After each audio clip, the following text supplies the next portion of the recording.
Hello everyone, I am Tacit, and today I'm going to be going over the Gems of War Mine event in which Limpet Bot is added to the game. So of course, this week we have a brand new campaign for Gems of War that brings in a brand new power gem. So I will be going a little bit different order this time around. First things first, this is an Adana event, and I actually want to start with the event key drop table. The main reason being, this is an insanely good week to be using event keys. Highly advise doing so. If you go over to Adana and show all, we can end up seeing every single thing that is available. Every single thing that you see under this category, except for the 4 Tinkertown troops, are available in the event key drop table. And there are 2 exceedingly noteworthy things that you probably want to try for this week. One of them is Tesla, and the more realistic one that you're going to be getting. You probably want to try to get at least 2 copies of her. Well, you don't really need more than 2, but you'll want to try getting 1 or 2 copies of her. She's a really good option to run through the entire game. If you're a newer player, it is pretty much all you need to run through almost every piece of content. It ends up doing a bunch of true damage, scatter damage, boosted by all ally and enemy armor. The really relevant part about that is it boosts based on enemy armor, meaning that if they have really high stats, you could just utilize their armor. And since you're not actually doing any damage to their armor with your cast because you're doing true damage, you can basically keep using their boost ratio over and over again and kill them very efficiently. It's a great troop just for killing out things that are stronger than you as far as stats are concerned. So it's used a lot in underworlds, and if you're earlier on in the game, you could even use it for things like pet rescues if you don't have other options, and pretty much any game mode where the enemy has higher stats than you, pretty much. So overall, great option to have. The other one, and probably the one a lot of people will be going for, is Ironhawk.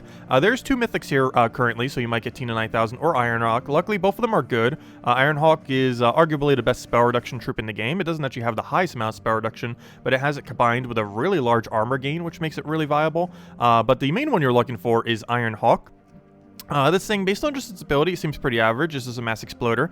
Does a bunch of doom skulls and explodes. Basically, it explodes the entire board while doing 60 damage to the enemy, plus whatever skulls were already on the board. However, you're not using it for its ability. The main thing that's used for is it deals 5 damage to all enemies when an ally casts a spell. This is very ridiculously good because you can end up building teams that instantly kill the enemy by using Empower, because that Empower will trigger the trait. Multiple of them stack, so every single time you cast anything, every single one of them will do 5 damage to all enemies, and you could do a lot of damage that way, to such a degree that even some battles can die to a single Dust Devil cast because he's in power. He does 5 damage to all enemies, and that gets 3 additional 5 damage to all enemies for 20 total damage, with a build like this doing 25 damage to the enemy due to 10, and then 15 due to Dust Devil doing 5, with the 10 each proc for a cast. So you can hit like 20-25 damage very quickly, and this is good in Explore 1, where 20 to 25 damage can actually win out the battle, and it is used for the quickest farming team in the entire game. Nothing comes even close. And there's a Vault event this weekend, so I highly advise getting Ironhawk.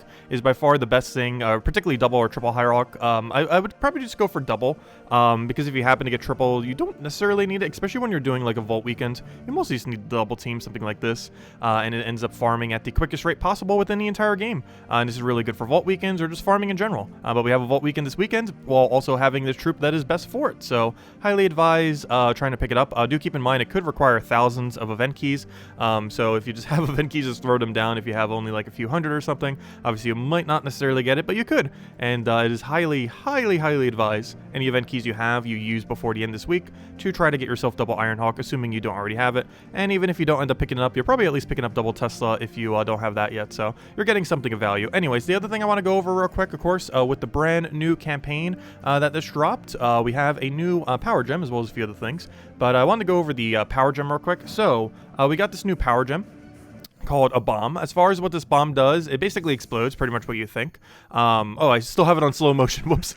I had it on slow motion when I was messing with it earlier. But basically what the bomb does is it does a 5x5 explosion minus the corners.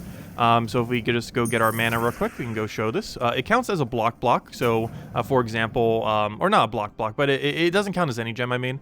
So you can't end up like matching it with anything. It's just a completely gem neutral gem. But if we go, and actually none of these are a really good example of a spot. I probably should have clicked more towards the middle, but we can kind of see it if we go down to a 1-time speed.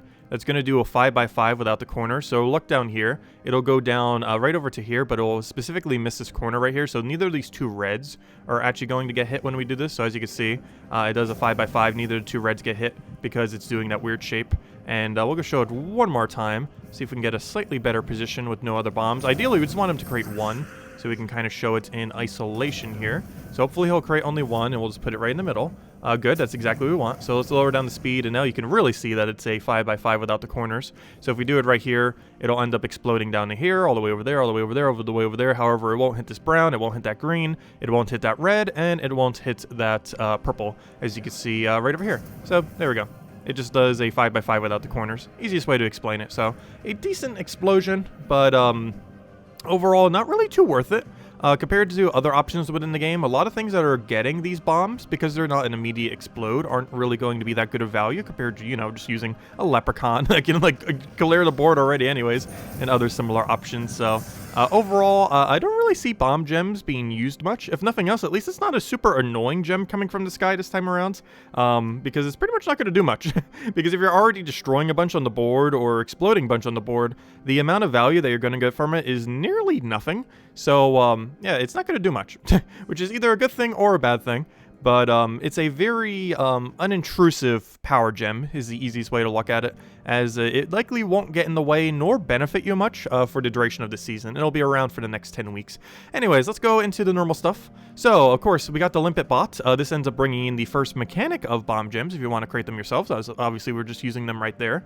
As far as what it does, we were kind of just using it, but it converts a gem into a bomb gem and then either creates 3 more gems or it'll explode all the bomb gems. So, overall, this thing is pretty useless compared to just a standard mana generator. It is only 10 mana cost, so if you get lucky with the 4, you're getting an okay amount of mana. However, compared to just Leprechaun and other mana generators that are literally lower mana cost than this thing, not really worth using in any situation. If you want to mess around with the bomb gem mechanic, obviously this is your main way to do so, but beyond the point of just testing the bomb mechanic with whatever you want to do, or trying to see how many bomb gems you can get on the board before they all explode, that's pretty much its only purpose.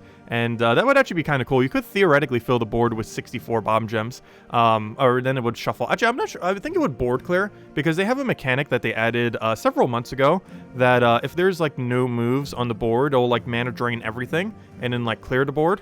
So you actually couldn't do 64, but you could get to a point where it's probably like 40, 50-ish, though very unlikely to do with this, since you'll probably explode it by the time you get anywhere near that, probably around 30-ish or so, but it would be kind of funny. But anyways, that's him. Overall, pretty useless unless you just want to mess around with testing the bomb, new bomb mechanic.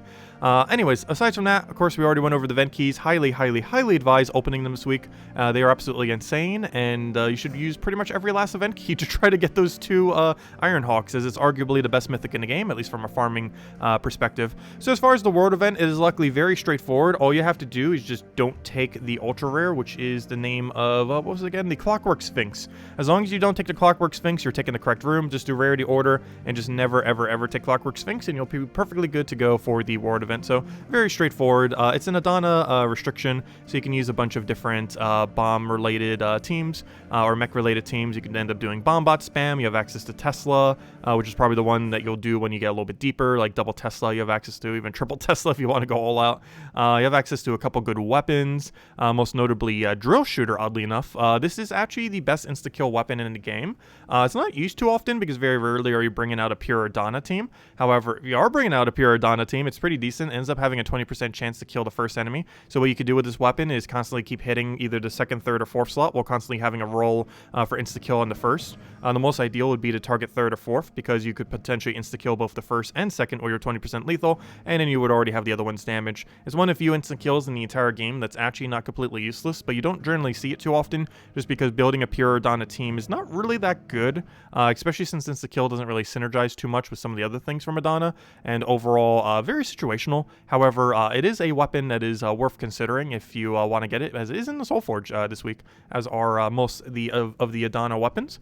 But overall, pretty straightforward. We even have spell increase, so something like Tesla just auto one-shots the entire enemy team. Pretty nice, and very easy event, luckily. We do have Guild Wars going on this week, so don't forget to set your defend teams. Feels like forever. Isn't this like the second Guild Wars we've had all year? Because they keep getting delayed, but hopefully it's functioning correctly this time around. But make sure to set all your defend teams to be completely unique, so you get the full amount of additional points, the full 12,000 there. And if it doesn't say 12,000, make sure to just adjust them until it does, as you can get 2,000 points extra per day. Aside from that, just make sure to use pure color teams for every single one on the offensive. We'll be doing that every single night on our stream, of course, here on the channel, 8 p.m. Eastern Standard Time. and messing around with that as we always do during Guild War weeks. As far as other things that we got going on this week, Tuesday we have the Tinkertown faction event. I wouldn't say the most annoying, but it has a lot of mechanics where your troops can kill themselves out. So you have a lot of resummoning going on between the entire kingdom, and sometimes they just die every single time they cast, which could be a little annoying. But as long as you don't get too unlucky, it's not that bad of a faction overall. Wednesday we have the Adana pet, nothing too special there. It's been out for quite some time as well. Thursday's the Mech class, a very situational hero class. It used to have triple damage burning and a half mana start naturally. However, it eventually got one of its trees replaced pretty early on when hero classes first existed. So that only lasted for like a couple weeks. In its current state, it's pretty underwhelming. Unless you're building a pure like 4x mech team, it's about the only time it really comes out, like a pure Adana or pure mech team. There are a few situations where you do use it this week. However, generally speaking, it's a hero class that doesn't really get touched much, as outside the context of when you're restricted to these kind of things, it's not that viable. And Friday, as I mentioned, we got a Volt weekend this weekend, so if you have the Ironhawks at the ready, make sure to use them, as you can farm a billion different Volt keys and epic Volt keys for tons and tons of loot, and get a bunch of orbs, gems, and other various resources, including event keys, potentially. Anyways, as far as the Soulforge is concerned, there's a couple things potentially worth crafting. I would say a toss-up probably between two of them, either the Grey King or Guard's Avatar. Neither of these are super high priority, but they are troops that are somewhat relevant. Guard's Avatar you'll probably see me using on factions here and there. Main gimmick with this is that it deals a bunch of damage boosted by its armor, so it's really good on restrictions where you aren't able to use Rowain quick kill, but you have access to like red, yellow, brown, even this Tuesday faction, because if I'm not mistaken it's a red-yellow, so you can, because due to the yellow you can do 50% mana start into Guard's Avatar with Surquet and Hadley, have Guard's Avatar cast, have like a Harpy Mage there, and boom, you're good to go. So you can end up going down that route. It's mostly only used for factions. I don't personally feel like I use it much in any other context. However, it does help you get those Tuesday factions done ever so slightly quicker, so it is maybe worth considering if you're late enough in the game where you have enough resources to do so. Aside from that, Grey King, potentially an okay Guild War option. The problem is the AI doesn't really use it correctly.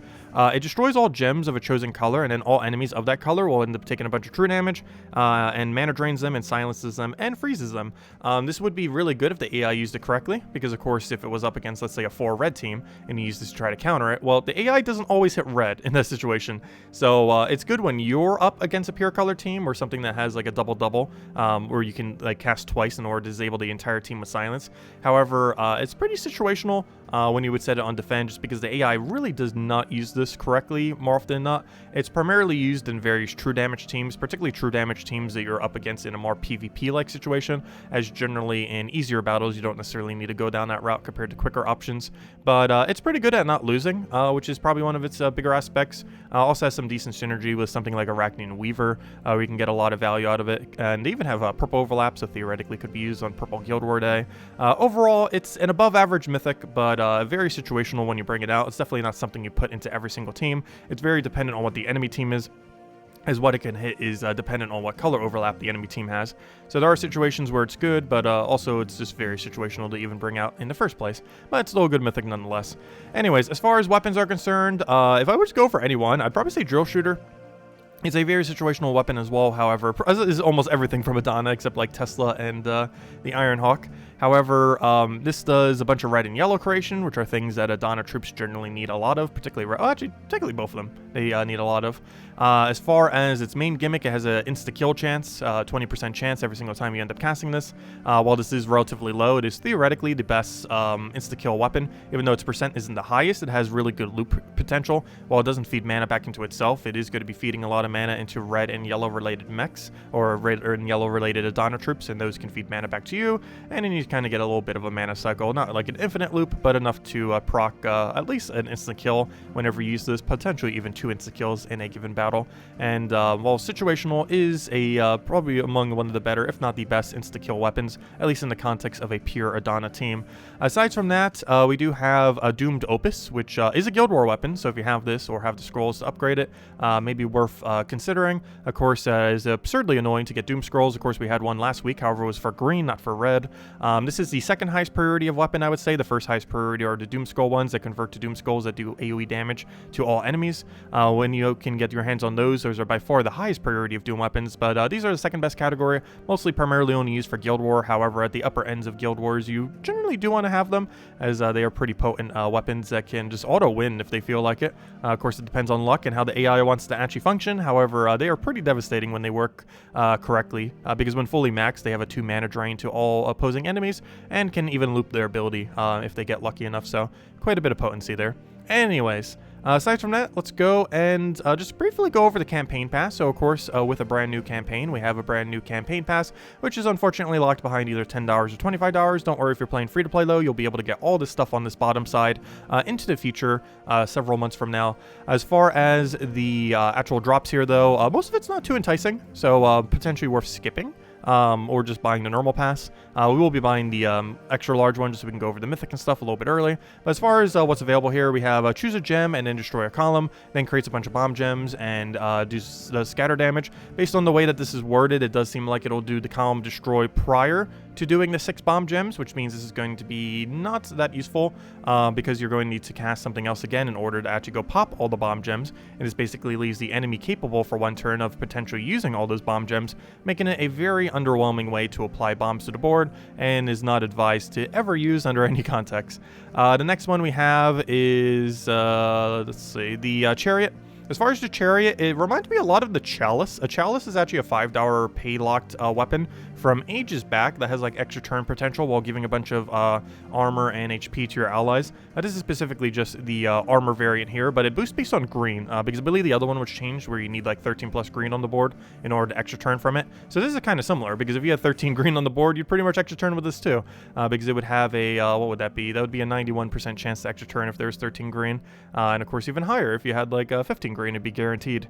But as far as this weapon is concerned, or this troop is concerned, it's probably not going to be used too often. There's better armor buffers out there, but it is basically a better version potentially of that one weapon, at least in an armor context, while still being very similar to it with having that green ratio for if it actually gets an extra turn or not. Aside from that, of course, we have the Mythic as we normally would. This Mythic is average. It's an exploding mythic. It steals armor from all enemies and then creates 10 bomb gems. However, while this normally would be bad if it had no follow-up, it does have a follow-up. It then explodes a random gem. And based on the context of how it's worded, that makes me assume it'll create 10 gems, then do the one explosion, which means if that one explosion hits any of those 10 gems, you're probably clearing out the entire board. So overall, it's basically a board clear with a very big armor steal. This isn't too good because it doesn't have a third follow-up. If there was a third function to this, it could potentially be good, like do true damage to all enemies based on how much armor I have or something similar. That would have been made it absolutely insane. However, it doesn't, so it's kind of underwhelming. It does have some both armor reduction and the spell reduction, so a little bit of a mixed reduction, but it's only at 25% for each, neither particularly high. And its final trait is probably the main thing that's making this unusable.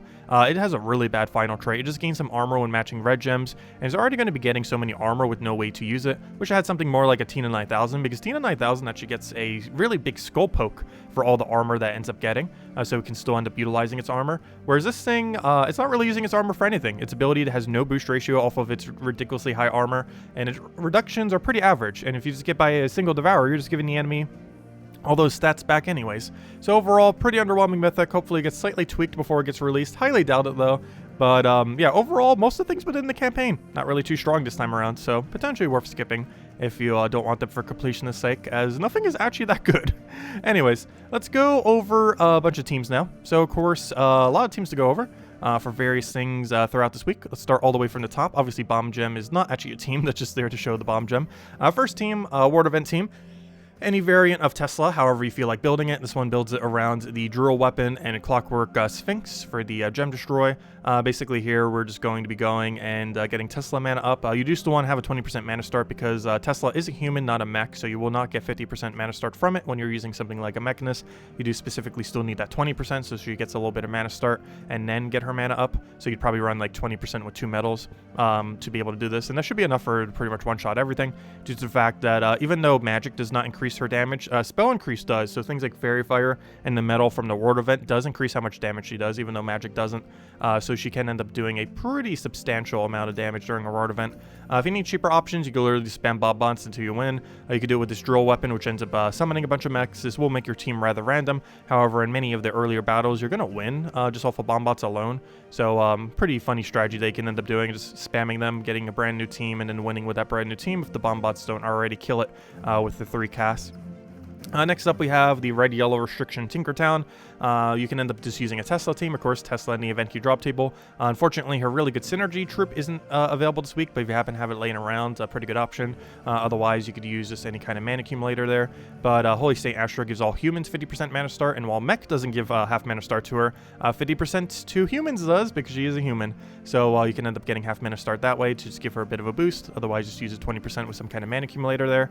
As far as going deeper, you can end up doing just an Ironhawk Zugov team, or an Iron Gut Zugov team, and pretty standard double insta kill, and you can just do whatever for a weapon, Harpy Mage for mana accumulation, and get some Brownstorm into it as well. As far as Pure Faction, one of the slightly annoying ones, so it's not too bad. The biggest gimmick with this place is every single one of the things, not counting the legend, has a 15% chance to self-destruct whenever you cast them. So this is a bit of a liability, because if you get super lucky every single time you cast them, even though it's only 15%, they could end up dying. So you could cast 3 of them and have 3 deaths. However, the main gimmick here is you need to resummon them.